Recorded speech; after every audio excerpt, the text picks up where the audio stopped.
I thought that maybe it would be very challenging to find causes of death for people who were enslaved by the Wickhams, which it was, but I did not know that it would be just about equally impossible to understand the causes of death for the Wickham family themselves. But purely from a historical perspective, it was really challenging to understand what might have been the cause of death for many of these people. And even in wealthy families like the Wickhams, there were instances of children dying quite prematurely.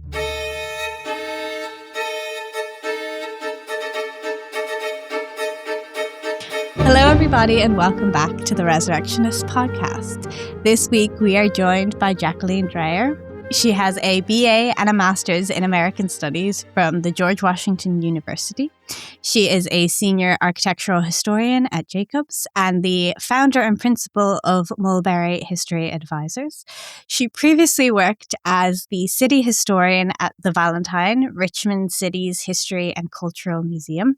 And she's here today to talk to us about her work at the museum, specifically looking at health and disease in 19th century Richmond. So welcome to the show.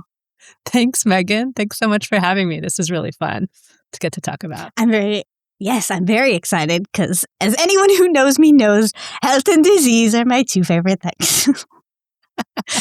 That's the spirit. They are my hyper-focus all the time, every day. Specifically in the past, though, like not modern health and disease. Like I could care less about modern people and your problems. Only give me old people. Old historical dead people. So I wanted to start off more interesting. Yes, absolutely. I wanted to start off by asking you so this is not to do with the topic yet, but I needed to ask because it's not something I've ever really come across. What is an architectural historian? So what do you do? Yeah, great question. We do a lot of different things depending on what sector we work in. But at its core, architectural historians study history through the built environment. So we call it architecture, but it's really anything above ground. It can be buildings, structures, landscapes, and there's really a lot of paths you can take with that work. In the United States, a lot of people end up working in historic preservation compliance, which is what I presently do full time. And that is working for either the federal government or for a private company in order to help them comply with what's called Section 106 of the National Historic Preservation Act, which requires that all work with a tie to the federal government assess the effects that the project is going to have on historic properties. And if there's any kind of adverse effect to those properties, whether they're architectural or archaeological, that you mitigate the effects somehow. And that's a process that includes a lot of public consultation. So that employs a lot of people. It's not necessarily the glamorous thing that you might imagine when you hear architectural historian, but there's architectural historians in academia, at museums, who work for advocacy organizations, who work for city and state governments, and who do various kinds of research. But it's not so much akin to an art historian. It's really a lot more similar to what a lot of folks are doing who are employed as archaeologists. And yeah, it seems like we don't necessarily have equivalents in all countries. I'm sure we have to have something equivalent here. Before we got recording, I was telling you that I emergency got called out to a site today, but the site was very interesting in the sense that it's still under a building, an old market building, I believe. So everyone who's excavating like machinery and everything is all still like under the canopy of this building. They're just like building down into the foundations, which I presume must have some sort of architectural historian involved in the process because they're clearly trying to keep hold of the building's outer structure while they rejig the inside. I don't fully know what they're doing on that site, clearly, but obviously it involves not demoing the building. Right. In the UK and and I imagine Ireland. I'm not so aware of your historic preservation and heritage landscape, but certainly in the UK with the grading of building listings, I know that there are people who must do work that is similar to what myself and a lot of colleagues do, but I think the language is probably a little different. I hear people use the term heritage more in the UK, and we tend not to use that so frequently. In the United States, we use historic preservation, cultural resources. So I imagine there are folks who are doing similar work in order to preserve and support the preservation of all of the heritage sites that you all have in both Ireland and the UK. But the terminology, it's always got to be slightly different, right? Yeah, even with my field, there's like 4 or 5 different names for it, and they're interchangeable. It's very confusing. So yes, while you were working at the Richmond's Cultural and Heritage History Museum, you were looking at health and disease. So that was specifically for the 19th century. So can you give us maybe a little background, not necessarily on the health and disease, but on Richmond in general and specifically the 19th century? Like, set the scene, like what was it like at the time? So Richmond is really similar in some ways to the northern cities in terms of having an industrial and manufacturing economy. But unlike those cities, a big portion of its workforce is enslaved. And people aren't just enslaved in the city of Richmond working in houses or guiding horses or working in shops. They're actually working in manufacturing and production. They're doing things like taking the raw tobacco that is being farmed in Virginia and transforming that into usable tobacco products. So some of that is actually occurring in Richmond, and that makes the city prosperous. And it also results in this really unusual situation that means that, first of all, there's a large cash economy happening in Richmond that extends to people who are enslaved in Richmond. So when people imagine slavery, they tend to think, well, someone's being held in bondage, they're not getting paid. And even out on a farm somewhere in the rural South, there were exchanges of money for certain things.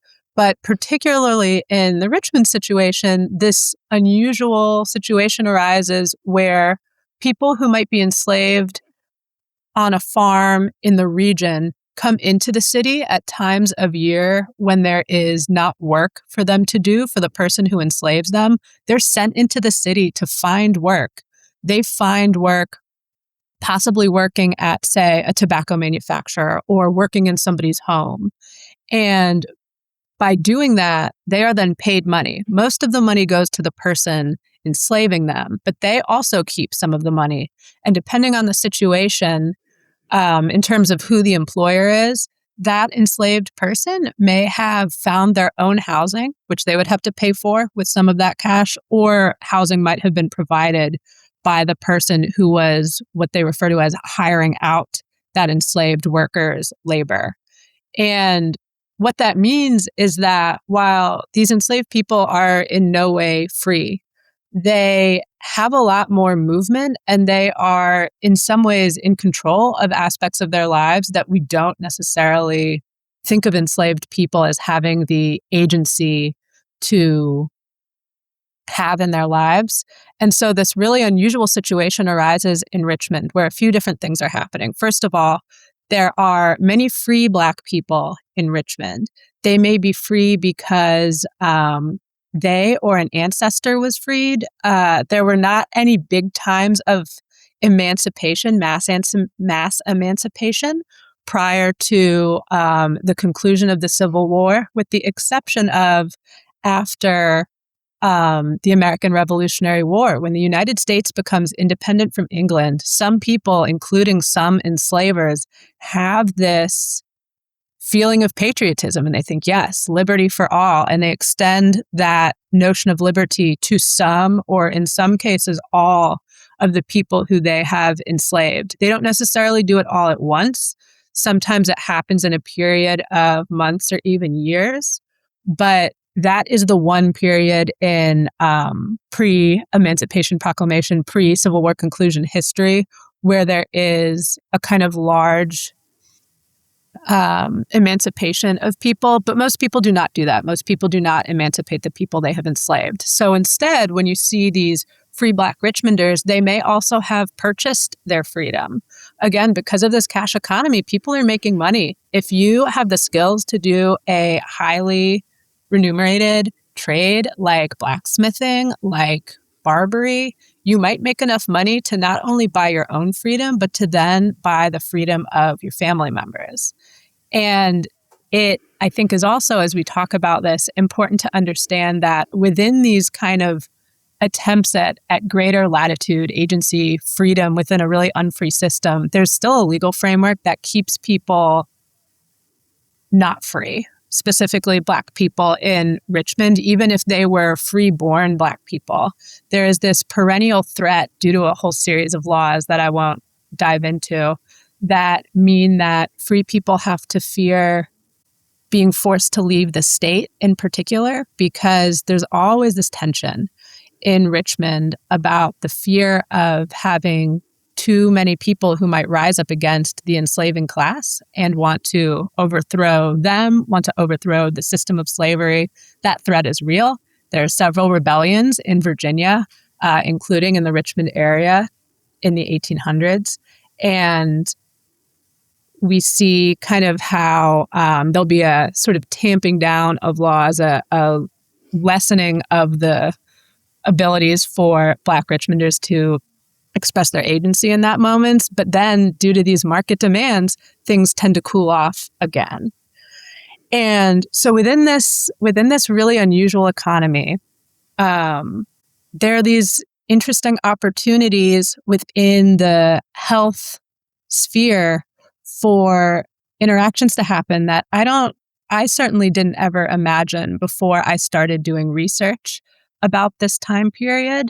So the reason I started doing this research at all was I was really looking at the history of who was enslaved at the Wickham House. The Wickham House is a National Historic Landmark that's located in Richmond. It is the original building that comprised the Valentine Museum, where I was working at the time of this research. Now it's preserved as a historic house museum, and there's other parts of the museum that hold exhibits and event spaces. And there has been a lot of research into the Wickham House over the years, including different attempts to research the history of the people enslaved there. But there had not been a kind of comprehensive approach to trying to understand the history of slavery at the house. And so that was a big part of my job, was trying to get a handle on what I ultimately broke down into two different components. One was big picture. How many people were enslaved by this family, the Wickhams, not only at their house in Richmond, but at other plantation sites that family members owned? And then second, what was life actually like for these individuals? What were their names? What were their connections to one another? What were their connections to people outside of the Wickham House?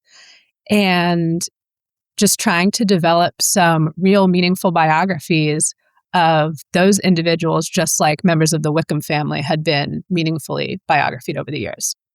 And so within that context, as I was doing this research, this thread kind of kept emerging of different connections to health and disease and death that were really interesting. They showed how people you wouldn't expect would seek medical advice and assistance from people who I wouldn't expect.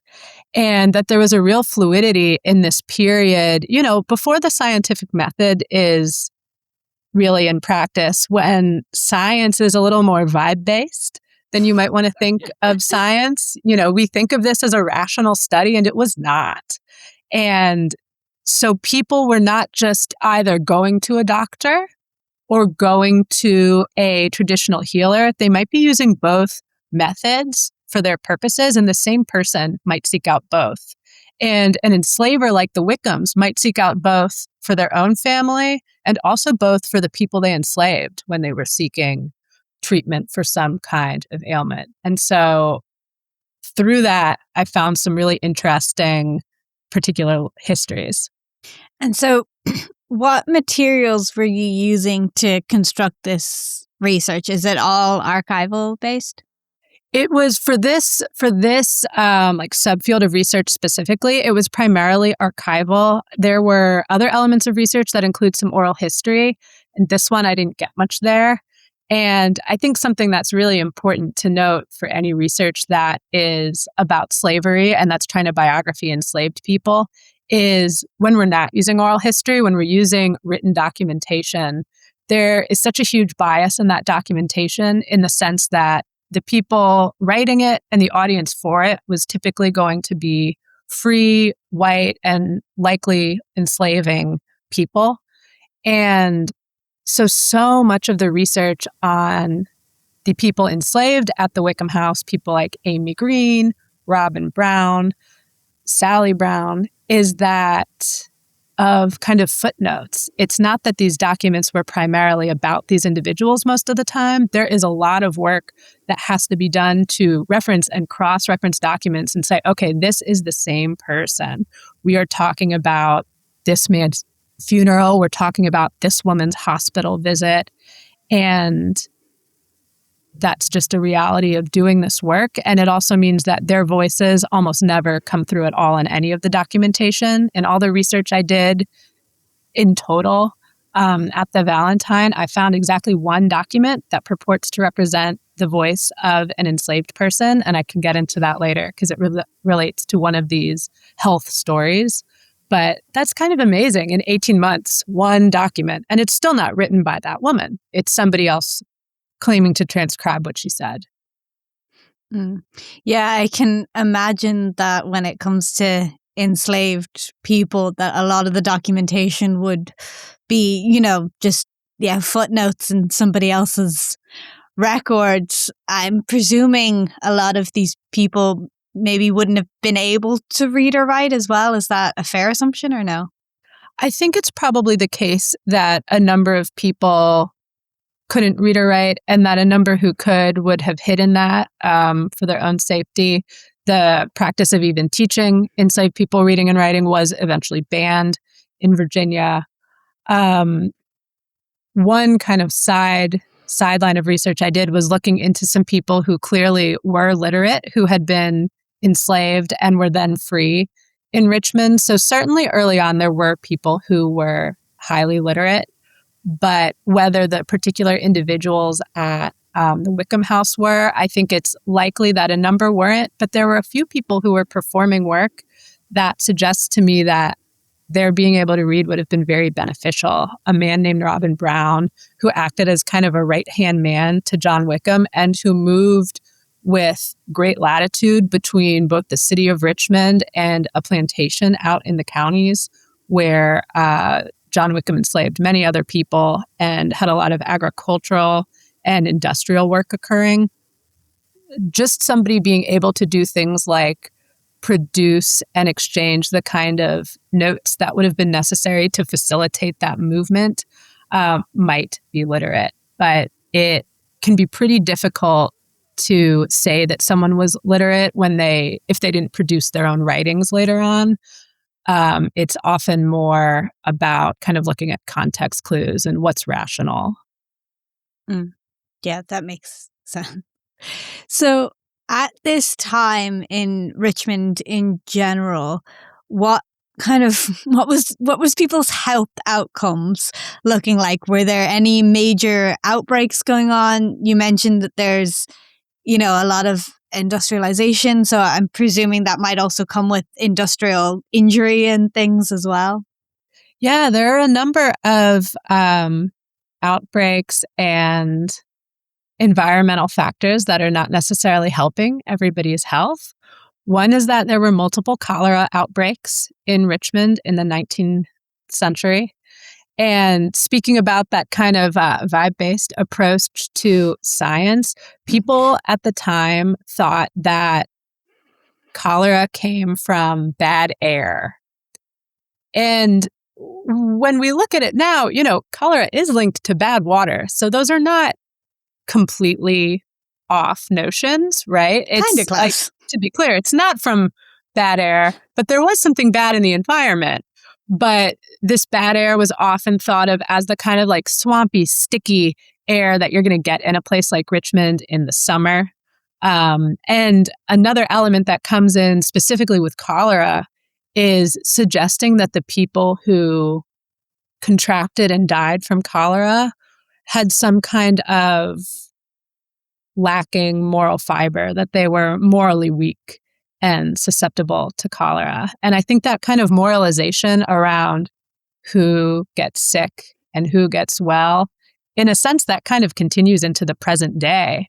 I mean, if you really extend the idea of things like manifesting to their greatest extent, you get into this idea that, well, you can control your own health outcomes.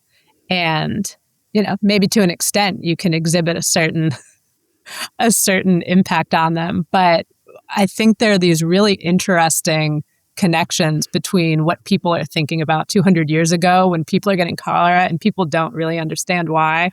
And hundreds or thousands of people are dying in really short periods, to how we deal with things like a pandemic in our age and people still struggling with the discomfort of that. And then on top of something like cholera, like you said, there is a lot of industry in Richmond, and there are also lots of people who are burning coal in their fireplaces. We know that many wealthy households in Richmond were doing that, and I am confident that that would have been unhelpful for the health outcomes of everybody in those homes. But in a home like the Wickhams, where there were enslaved people who I'm sure were doing things like tending and maintaining the fires and probably breathing it in a tremendous amount, that cannot have been helpful. And something that I found really interesting in doing this research is I thought that maybe it would be very challenging to find causes of death for people who were enslaved by the Wickhams, which it was. But I did not know that it would be just about equally impossible to understand the causes of death for the Wickham family themselves.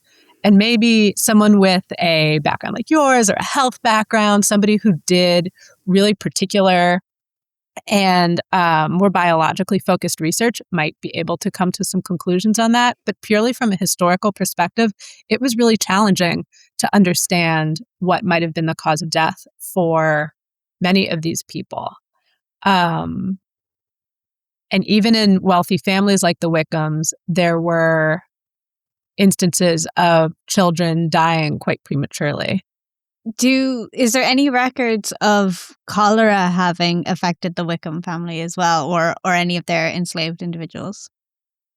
Yes. So there was I wouldn't quite call it an outbreak, but there were multiple incidents of cholera at the James River plantations. That's the plantation that John Wickham owned. It was along the James River, hence the name. And at its peak, there were about 130 people enslaved there at one moment in history, so a lot more than that over time. And John Wickham writes about sending Robin Brown, the enslaved man I mentioned, out to the plantation and his checking on these people who had been stricken by cholera. So we know that at least it seems to be about 2 men perished from contracting cholera. The Wickhams themselves were concerned about it. I mentioned the fact that you see this really interesting intermixing of people seeking out doctors and then seeking out more natural healers. There was an herbal remedy that one of the Wickham daughters, her name was Bettina or Betsy Wickham, wrote down. And I believe that it was an herbal remedy specifically to try to keep cholera at bay. And so it was a real anxiety for everybody in the region at the time of those outbreaks. And cholera did strike more Black Richmonders than white Richmonders. A very obvious potential reason for that is Richmond is a hilly city. It's kind of subtly hilly, but we do have these hills and valleys. And as you approach the water, and are low to sea level and close to the water. In 19th century Richmond, that is where people of lesser means were living. So free Black people, enslaved Black people who were hired out, as well as poor white people were living in these cramped conditions close to the water. And so they would have had significant potential contact with it just from their living conditions, as well as, again, people who are not wealthy are likely working in industry that is concentrated around the river. Mm-hmm. So you mentioned when you reached out to me in your email that a lot of your research was kind of on healthcare and specifically women's role in healthcare and how race played into individuals' healthcares. So can you talk a bit about how race and gender sort of played into the healthcare? Absolutely. That was something that was really fascinating. So early in my research, I came across the name of this woman, Barbary Cousins. Barbary Cousins was a midwife. Good name. And she was delivering, it's a good name. And she's delivering babies out probably at the James River plantation. So in doing research, it became clear that nobody ever lived at the James River plantation except for the enslaved workers there and maybe a white overseer here and there. No, the members of the Wickham family didn't live there. So if Barbary Cousins was delivering babies at that location, she was delivering the babies of enslaved women.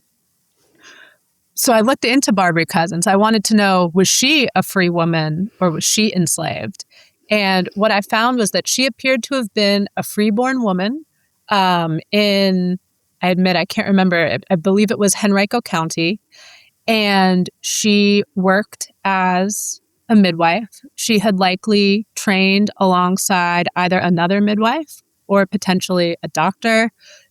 She seemed to have been potentially orphaned early in her life. That's not definitive, but there were a number of programs for children who were without parents at this time to put them into apprentice programs.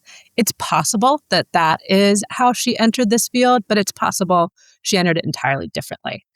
And Barbary Cousins lived a really long life. She worked as a midwife for decades. I have no doubt that she was delivering babies all over the county at a minimum. Maybe she went into the city. I don't know.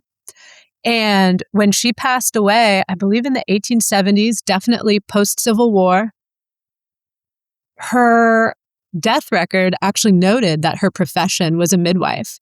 Her death had been reported by a neighbor, and they had clearly provided the record keepers with this information. And that says to me that her profession was significant, was respected in the community, because this woman died at over 90 years of age, per the report.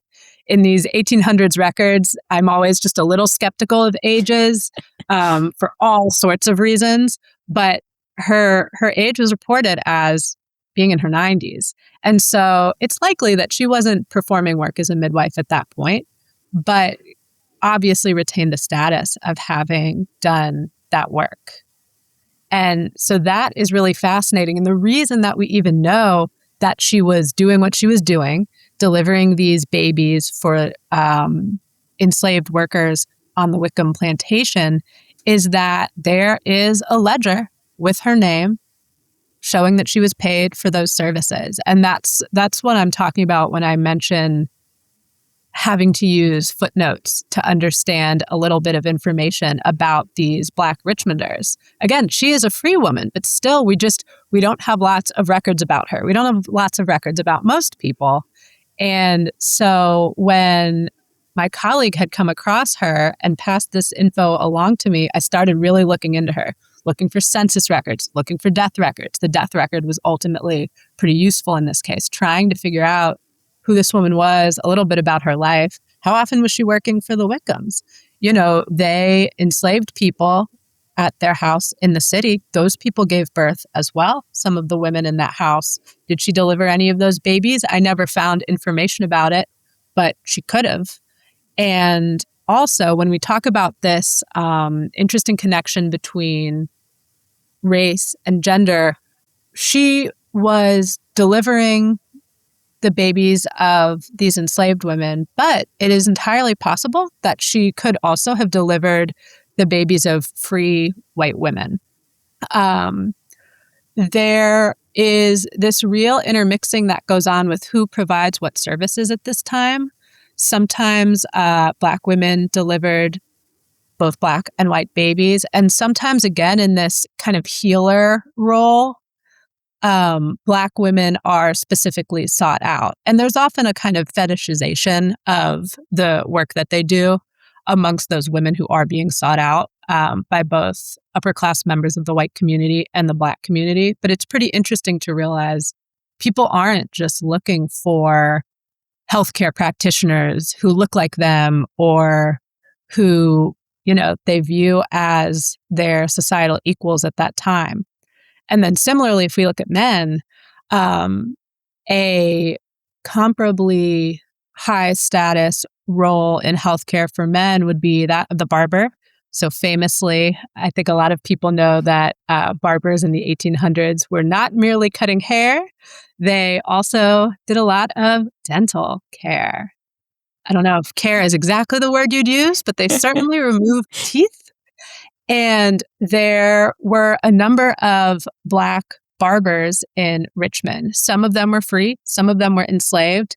There's I hope, apocryphal story about a Black barber who was considered the best in the city. And he was so good that he could pull a man's tooth without even getting down from his horse. Not for me, but I would rather horses not be involved in my dental care, weirdly enough. I love a horse, it seems but like a low bar. Not near my mouth. It seems like a low bar. And some of those men in particular who worked in that profession, it could really be lucrative. And so there were stories of people who freed themselves and then freed family members. And it was complex when you became a free Black person in Virginia because the state said that you needed to leave the state within the year. So you had a couple options at that point. One option is that you could basically apply to the courts and say, I want to stay here. And sometimes the courts would grant those requests, but other times they would not. The other thing that we see is there are a number of records of Black Richmonders enslaving other Black Richmonders. Now, in certain cases, that may truly be slavery in a similar way that we understand it as being practiced. But I think in many of those cases, that what it really was a way of protecting their families. It was a way to keep your family together. Instead of being actually enslaved by a white person who was demanding your labor, you are instead freed, sold to that person who then is not meaningfully enslaving you, but is able to keep their family together instead of there being a requirement that the person leave the state. And people seem to have done this with a number of social connections. It wasn't exclusively family. And so there's some ambiguity amongst the barbers in particular, because again, they are people who are earning a fair amount of money. And we sometimes see that they hold one or two people in an enslaved status, and that may have been a lot more nuanced than actually enslaving those people. It makes sense that it would be a kind of on paper thing, so you can stay in the country, but not. It's giving. It's kind of giving marrying for a visa. On paper, you're married to stay in the state. On paper, you're enslaved to stay in the state, but in reality, not really. It does. And that really fits in beautifully to what was going on generally in Richmond at this time, because they are passing all of these heinously restrictive laws about what Black Virginians can and cannot do. And, behind slavery as an institution and behind the passing of these laws is always the threat of violence. So I'm not saying that these were not real or weren't taken seriously. But in the context of Richmond specifically, there was a tremendous amount of overlooking them, of letting them slide, of relaxing these extremely harsh and punitive laws because of the money that was there to be made by people who looked the other way. If they felt that they could control the free and enslaved Black people, a lot of white people seem to have been content to say, okay, I'm going to make money this way. And they did. And a number of people who were enslaved in Richmond used this kind of ambiguity, these big populations, the flexibility to self-emancipate, to free themselves and escape slavery. We see that people sometimes seem to have done it temporarily. They might have just wanted to leave their enslavers so that they could go be with family at an important moment. But other times they really did attempt or successfully leave their status as an enslaved person and either leave the state or blend in and move somewhere new. So you were mentioning how Black people would treat enslaved people, freed Black people, but it would also treat the white people as well of all social classes. Are you also seeing that like white physicians would care for Black people as well, or was it only going in one direction?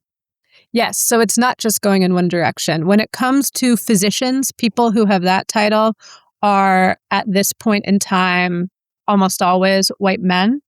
And we see examples of them treating enslaved people. So going back to the Wickham family, they were clearly users of doctors as well as some of these traditional practices.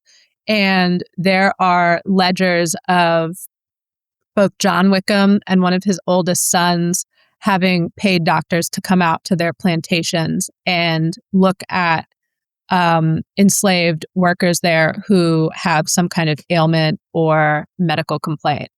And there's, as you can imagine, a tremendous difference in the care that they're receiving that's reflected in part in the tremendous difference in cost of those services, because we're looking at ledgers. That's something that we're seeing more than, frankly, information about what the complaint was. But they are going both ways. You have white people treating Black people, you have Black people treating white people. And I think it's also probably worth pointing out that as much as that could allow a certain element of status or financial gain for the Black medical professionals, it also could put them at risk. There were stories of people who were in roles like nurses. These are going to be Black women being accused of harming the white children they cared for if something went wrong with the white child. And a Black woman was far more likely to be sentenced to death and actually executed than a white woman in this period. So, with the potential latitudes and potential gain that comes up, there's a tremendous still restriction of freedom and potential fear for the Black medical professionals who are practicing in the city at this time. And actually, a woman who has a really interesting story that we could talk about is Amy Green, who was enslaved by the Wickhams at the Wickham House. And her role there is noted as a nurse. And she herself ends up in our records principally because she is accused, basically, of having some kind of mental illness, which they refer to at that time for everyone across gender and race as lunacy. And she is sent to a place called Eastern State Hospital in Williamsburg, Virginia, at comparably significant expense for the time for a single enslaved woman. And she really goes through a saga there. She is ultimately institutionalized twice.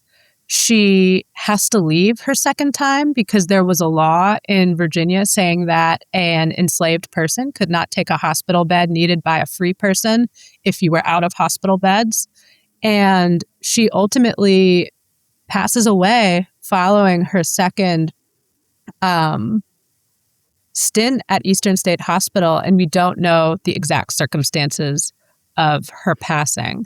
But I mentioned that I came across just a single record that purports to represent a Black person's voice who was enslaved by the Wickhams. And that story comes out of her story. So Amy Green has a daughter, Nancy, and Nancy Green seems to have gone with her mother when she was sent to Eastern State Hospital for the first time. And she provided information to hospital employees. And we get from that one of the only descriptions of someone enslaved by the Wickhams that's not just about, their relationship to the Wickhams, the labor that they perform, but actually looking at her as a human being. Nancy speaks about how her mother was proud of her job. She speaks about the fact that she was a teetotaler. She was a Christian woman. She went to church. We know this not only because of Nancy's testimony, but because there are minutes from the First African Baptist Church about Amy Green. That's in part how we can track her imprecise but narrowed down death date. And Nancy talks too about the episode that sent her mother to the hospital for the first time. Apparently, her mom tried to climb out of a window. That's all the context we ever get for why this woman was considered to be, quote unquote, insane. And I think it really raises so many questions because you hear, okay, this woman, Amy, is enslaved. She's seen trying to exit a window. And now her daughter, also enslaved, is telling people at Eastern State Hospital, a hospital that also uses enslaved laborers on its staff, about her mother. So first of all, we have to wonder if Nancy's story is being interpreted exactly correctly. But also, let's say it is. We then have to think about what Nancy might be saying to potentially protect her mother. Why is her mother trying to go out a window? Which floor of the house is it? A first-story window, very different than a third-story window. Is she trying to flee slavery? Is she really having some kind of episode where she, I don't know, is that a depressive episode? Is she trying to jump out a window? Or is something else happening? Is she experiencing a delusion? We don't know. There's zero information about that. We do know that she's given laudanum while she's in the hospital. That is, I believe, still used for certain malarial treatments, but at the time was widely given out to people who were institutionalized. And this is not a helpful medication for somebody who might be suffering from some kind of mental illness. And when she was released, she was considered to be better. And we don't know either why she was sent back to the hospital for a second time. But we do know that when she had to leave the hospital because all the beds were full during that second stay, John Wickham's oldest son, John Wickham has passed at this point. His oldest son is the executor of his estate. And he writes to the hospital saying of Amy, she's so much better when she's not here in Richmond. I don't want her to come back because it won't be good for her. Can you find someone who will take her there? Now, the man saying that, his name's William Fanning Wickham, is an enslaver himself. He has a plantation that in 1860 is one of the 10 largest plantations in the state of Virginia by number of people enslaved. This is someone enslaving hundreds and hundreds of people. Why does he have an interest in this particular woman? Why is she getting this kind of treatment? This treatment, whether it was helpful or not, and whether she wanted it or not, which it doesn't necessarily seem she did, based on some other records, was just not offered to the hundreds of people who this family was enslaving at that moment. So why her? Did this woman act as a nurse to him? Did she work in close quarters with the family for a long time? It tells us that on some level, she was seen as a human needing care by this family. And at the same time, it never seems to occur to them to emancipate her or anybody else who works for them. The Wickhams owned hundreds and hundreds of people. There's no record of anyone ever being emancipated, including even at the death of one of these patriarchal characters. Yeah, it is. It is interesting to think, like, I would wonder if she was like a nurse to him when he was a child or something. And, there's that kind of like motherly connection, and that's why. But yeah, it is interesting to think like, like what kind of mindset do these people have that they're like, well, this enslaved person who is in our home with us like on a daily basis that we might have some sort of deeper connection to, like they deserve financial aid in putting them into one of these institutions, and like the mental health help that they may or may not have been receiving there. But then yes, the hundreds of other enslaved individuals that you have, don't worry about them. Don't look at them. It's fine. There were a lot of mental gymnastics, I think, that were required to participate in enslaving people. And when we look at the things like the doctor's records, because clearly the Wickhams were having medical appointments for other people, well, when you think of the tremendous economic value that each of those enslaved people provided to the Wickhams, it's in their interest to get them medical care. It doesn't suggest benevolence. It just suggests somebody who was rational in their economic decisions. And so that coldness then coming into play with the very specific treatment of Amy. But again, still, the seemingly no thought of the idea of freedom is pretty interesting. And Amy was only a few years older than William Fanning Wickham, the man who wrote the letter about her. So while she wouldn't have been a nurse in the formal sense when he was born, you might know that many enslaved Black children were the playmates of slightly younger white children and were then expected to take care of them and essentially work for them. So I don't know if that relationship may have existed, but that's one that certainly historically existed in some enslaving households. I was curious to know, because like you were saying, there's a financial incentive in investing in enslaved people's health. The healthier they are, the longer they can work for you and the more you can recoup your costs and make a profit off of them. But are there records of maybe like a ceiling, a cap to the amount that they're willing to invest in enslaved individuals' health? Like, are there records of maybe, them at some point someone saying it's not worth it, that specific treatment's too expensive? We don't see written records of that I have personally come across in research. I see it more in the ledgers and the fact that you don't typically see anything beyond these basic visits, right? We talked about how people at the James River plantations died of cholera.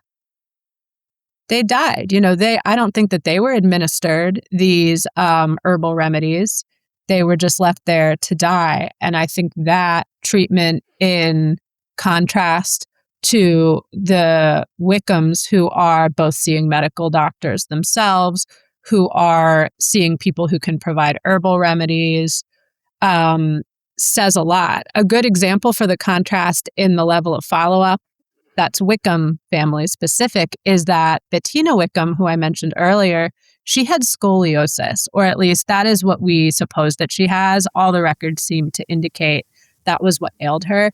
And she traveled with her father all the way to Washington and Baltimore to receive treatment. She seems to have received some kind of brace that they would have had at the time, but also some kind of more inventive treatment that was meant to help with her back. Bettina was not very well throughout her life, and she didn't live to be terribly old. She was a socialite and beloved by people in her circles, but she never married, which I'm inclined to believe is related to her health status.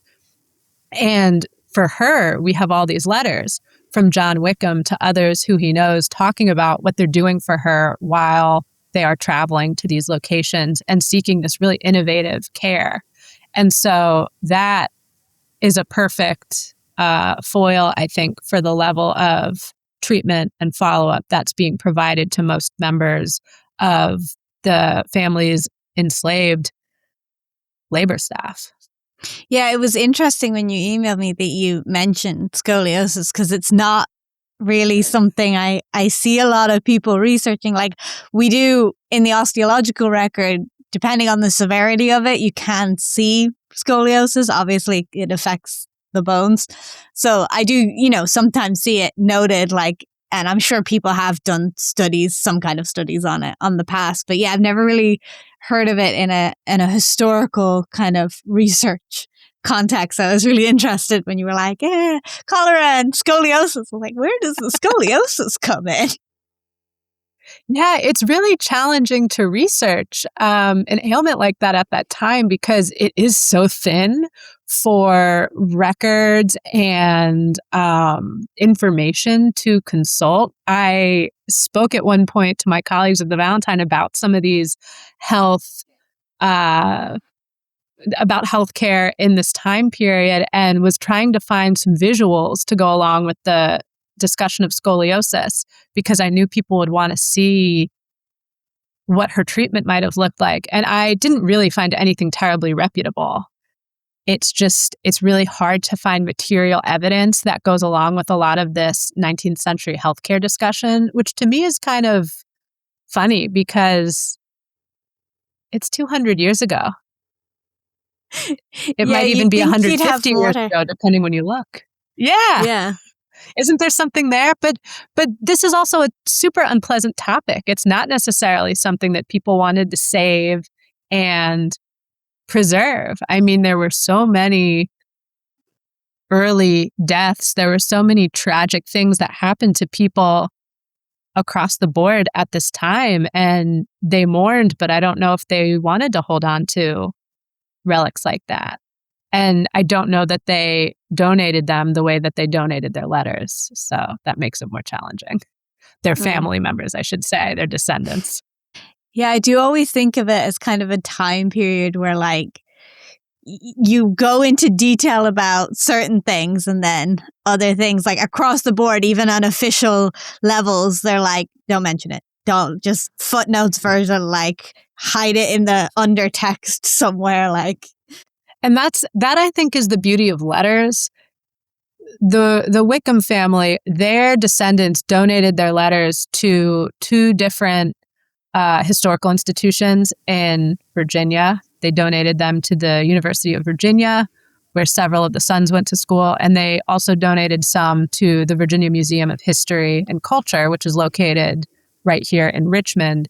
And it's through those wealth of papers that a lot of the information I have comes from. There's other information that came from talking to people who were descended from members of the family who were enslaved. So that was also really valuable. But in concert, those two major sources, you get most of the information. And then you go to other sources. You look at census records, you look at death records, you look at any number of other useful things, property tax records, personal property tax records. But yeah, I mean, we're so dependent on what somebody decided to tell us, either verbally about their family or through their donations. It's a very selective history. Yeah, and we're lucky that they expressed as much as they did via letters. I mean, John Wickham was a big letter writer. He chastised his sons when they didn't write good letters with nice penmanship. And thanks to that, we've been able to learn things not only about them, but about people like Amy Green. We wouldn't have these records without that, unfortunately. And, I think there's a lot of other paths to knowing things that are really valuable. Oral history is one, but also as an architectural historian, I'm interested in what we can see in our built environment. I know with your background, there's a lot that you can find from bodies themselves, but it can be a lot harder to get a lot of those sources of information. And so it's really easy to default to the written record. So you've mentioned a few times these kind of like folk and like herbal remedies and stuff that people were using as well at the time. Like physicians, as we would think of them, like trained physicians, are they also using these, or is it a specific group of individuals that are treating this way? That's a great question. I can't really answer whether physicians might have been using them. Certainly other medicine practitioners outside of the quote unquote medical system, which was not the system we have today, which is why I say it that way, were using it. People who developed them were using them. But I do think it's possible that people in more traditional medical professions used them as well. Because if we jump ahead a little bit in time, so post-emancipation into, say, the 1870s, there's another story that comes out of the Wickham House that is about one of these remedies. And I think it really connects the remedies we're talking about from the early 1800s nicely with the present. So the Valentine Museum has its name because it was started by a man named Man Valentine. He provided the original bequest for the museum. And the way that man made a lot of his money was that he created a health tonic that was called Valentine's Meat Juice. No. I know. No. I know. It sounds good. Yeah. I've smelled it, and I can tell you that the 100-year-old bottles, you can really smell the iron. So there's that. It was a combination of meat juice and egg whites. So it was a protein-rich drink. You know what? There's some fitness bro that's down for this. Oh, yeah. They produced this well into the 1900s. He made it because his wife was very ill. His wife, Anne Valentine, was unwell. And he develops this drink, gives it to her. It helps her live longer. And then he starts selling it. And it sold for many decades. In fact, it was supposedly the secret ingredient in some Bloody Marys that were sold in Richmond in the 1900s. And so the museum sells a not original formulation that's meant to be a drink mixer. But it's not vegetarian, so it's got a connection to the original. I've got to tell my brother about this. He used to be a bartender. He's still very much into cocktail concoction. Tell him he can get some meat juice into his cocktails, and people might like those. Supposedly they were good. I don't know. But that is developed in the 1870s. So that's in this time where, first of all, the people in the South are struggling big time, right? The Valentine family, like the Wickham family, they had been enslavers. So they had a lot of capital tied up in both the valuation of the human beings who they were enslaving and in the labor produced by them. So all of these once elite people are scrambling to figure out how are they going to maintain their status post-Civil War, and then as Reconstruction comes to an end in that time period, because you have all these shifts. Exactly like you said, when I first heard about the Valentine's meat juice, I thought, wow, like a bro who's trying to pump a lot of iron, get really yoked, would use that now. And that kind of wonder drug really accelerates in use as the century comes to a close. So the meat juice was specifically supposed to help people feel better. It was somewhat targeted in what it claimed to do. But if you look at other wonder drugs that were created, there were these claims about what they could do, right? And that they basically were cure-alls. And it's not realistic, but it is very profitable, just as some of these ideas are profitable now, or just like now there's rubbing beef tallow on your face to cure all your skin problems. They were drinking something weird, often something poisonous. So the meat juice really was a very healthy approach. I don't think there was anything crazy in that.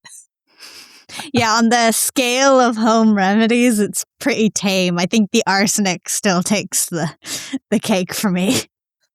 That's a strong winner for Darwin Award drink. Definitely. So I'm sure through all your research, you've looked through many interesting records and archives. And like you were mentioning, a lot of, the more personal information you get is from letters. Do you have like one record in particular that you would say is your favorite, or kind of tells the best story maybe? Well, it's hard to pick a favorite, but one that is weird and goofy that I enjoyed was there were some letters between some of the Wickham sons to one another. And just like John Wickham would kind of berate his children via letters, the older brothers would then berate their younger brothers via letters. And one time in a letter where... I'm liking the sibling rivalry, but through letters. Yes. It's like, I don't even think my sibling rivalry goes to like texts at this point. Like it's very much an in-person thing. It takes a lot. You must be like a high level of like upset or annoyed or wanting to pick on your sibling to like sit down, take out your pen, your quill, your paper, and like write the whole thing, not smudge your ink while you're doing it, wait for it to dry, send it off. Absolutely. I mean, think about it. They can't call their brother up and say, God, you're such an idiot. So when they're away from one another, they have to write some letters. And one brother writes to another brother. And he, first of all, chastises him for not writing frequently enough. He doles out some advice on which subjects to study. Most of this comes from his father. And then he moves into my very favorite part of the letter, which is he talks about how he started writing poetry. And he lays out some lines of verse that are obviously about a woman. It seems to be a fictional woman because I don't think this still relatively young brother has met a woman yet. But he's comparing her to the muses and to all of these classical references. And, so much of what I researched was really heavy subjects. And so it definitely stood out watching one brother give another a hard time and then glorify him with his art. It's coming across as like really bad, like open mic night at like a poetry thing. And just some like, no offense to the hipster bros, but hipster bro guy going up there being like, may I compare thee to an English rose? It's tough if you write down your poetry because 200 years later, somebody may read it out at a staff meeting for everyone else's amusement and then tell someone else about it on a podcast just so that they can have a laugh. It's better that we embarrass ourselves with these forms of media that I think will eventually be antiquated and unwatchable. Exactly. See, this will eventually die. That letter, it will never die.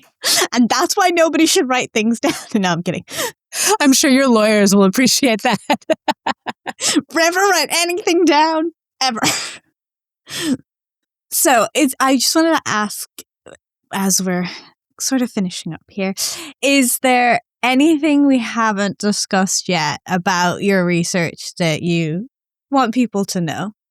I think the thing to me that is most interesting, and this isn't specific to any of the research that I did so much as a larger realization I've had in working on it, is just that it's so appealing to put the people in the past into the category of different people, almost a different species in the past, particularly when we're looking at these really uncomfortable delineations where there are a lot of people who are enslavers.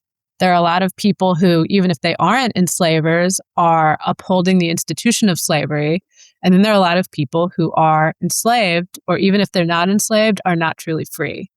And none of those are very comfortable categories of people to relate to. And because of the evilness of slavery, it is, I think, really appealing to say those people are just demonic, they're monstrous, and they're incomprehensible because we are not evil and we denounce what they have done. But I think especially when you're doing research where you do either speak to descendants of people, because I spoke to both descendants of people enslaved by the Wickhams and I spoke to people descended from the Wickhams. But also when you are just in people's letters all the time, even if you think what they did was bad and you think they are bad and you know that, you still see that these people have qualities that anybody would find relatable. And I think it gives us so much more ability to use history in powerful ways if we recognize that people who did horrific things are not very far away from ourselves and have a lot of recognizable qualities. Because I think then when we look at the present and we try to understand bad things that are happening, we have to again say, these are people who are pretty similar to me. And how do we use history to tell a real story? Not a story that's just about saying, ugh, those people are terrible and those people are heroic, and where we make a lot of assumptions based on the emotional response we have, rightly so, to these different people. But how do we say something meaningful where we understand how we can change things in the present or in the future by looking back and understanding what people did? Because these people are really not unrecognizable. They were just very good at justifying to themselves something that we now feel is unjustifiable. And they did it primarily for economic reasons. And so much of what happens in the world now is justified via economic reasons. And when you make that connection, I think it really invites you to try to explore more about all the people who are involved in this process. And that was something that was just really interesting to get to. And I think it also invites a lot more people to talk about the conversation.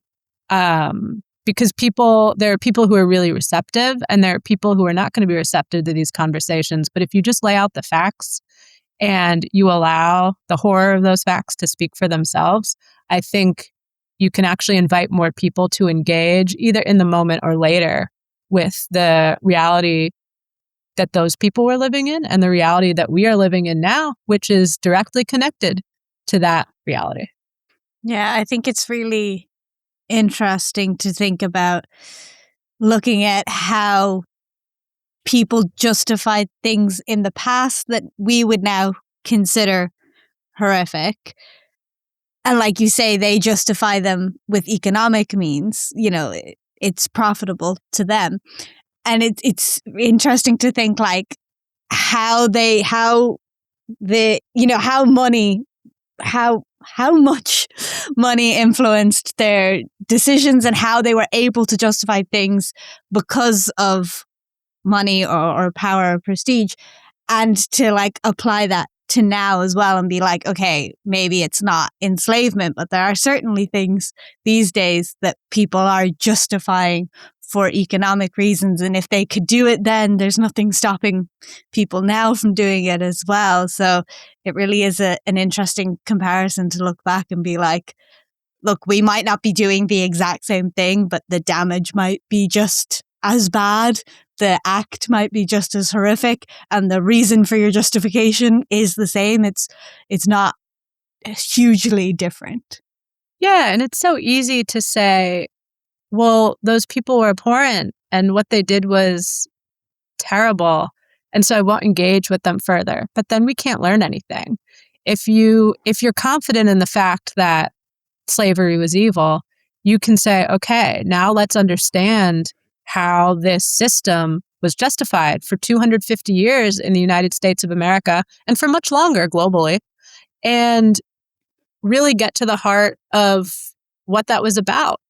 Because, yeah, otherwise we don't learn anything that we can put into practice. If you're confident in the moral position, in this case, a pretty simple one, then you can actually explore and study and learn something that is going to be meaningful, because you're not worried about saying, oh, of course, these people are bad. We know that they're bad. We know that everything that they did to make their money is bad.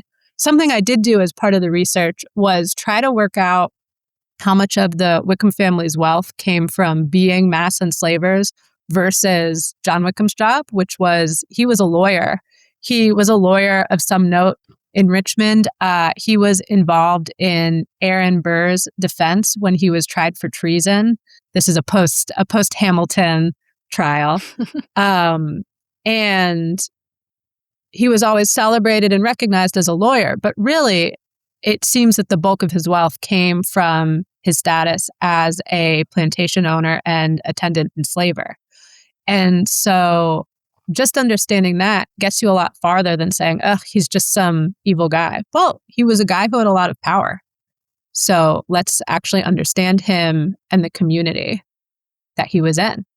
Well, I think that is a very important thought and lesson, I guess, to leave things on, to, acknowledge that horrific things happened in the past, but investigate them with a curious mind as well as to why they happened and how is it allowed to happen, and, maybe apply that to some present scenarios as well.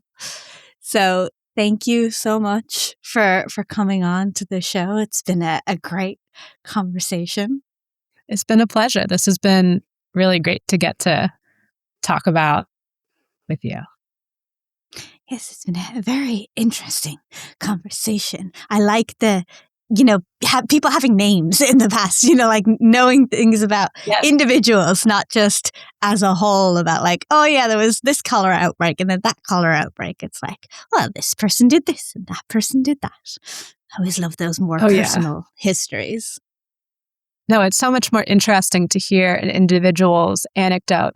Such a big part of this project was trying to put on equal footing the many people who were previously unnamed or maybe only had a first name because they were enslaved by the Wickham family on the same footing with members of the Wickham family. I sent you some links to stories about people who lived in the Wickham House. Some are people who were enslaved. Some are the enslavers themselves. And that's kind of a decent visual representation of what we were trying to do. We were trying to say, look, these are all the people. These people all appear in the historical record. They all have full lives. It's harder to put together a proper biography of any of the people enslaved by the Wickhams, but that information is there. And I hope that it will benefit not only people who research slavery or research Richmond history, but people who are researching their own families, descendants who are trying to get to the past and who see in them these stories that are sometimes inspiring. I mean, I think it's really cool when you see these stories of people who did flee enslavement or who did help people out or who did some kind of interesting thing with the money that they made through this forced labor that they performed. Like, that is really cool to see. And I think it makes this really nasty story one that people can look at and see, oh, people were using their ability to exercise their agency. People were sometimes creating little kind of backroom businesses. People were developing these new skills. And people like Barbary Cousins, right, a free Black woman, were pillars of their community, most likely. And that is a cool thing to be able to see, because it's so easy to just think of it as this time where one group of people is oppressing another group of people. And they were. But that wasn't just accepted. And the only times that people rebelled against that weren't limited to the rebellions that we know about through history class. Okay, just wanted to add that because I ended up getting on a kind of Wickham tangent towards the end. No, that's great. Yeah, no, I'll be sure, everyone, listeners, if you're interested, I will be sure to link all of those in the show notes as well, so we can all do some follow-up research after this. Go do your homework, everybody. So thank you, Jacqueline, so much for being on. This has been so interesting. And thank you to the listeners for tuning in. I will see you all in next week's episode. Goodbye, guys.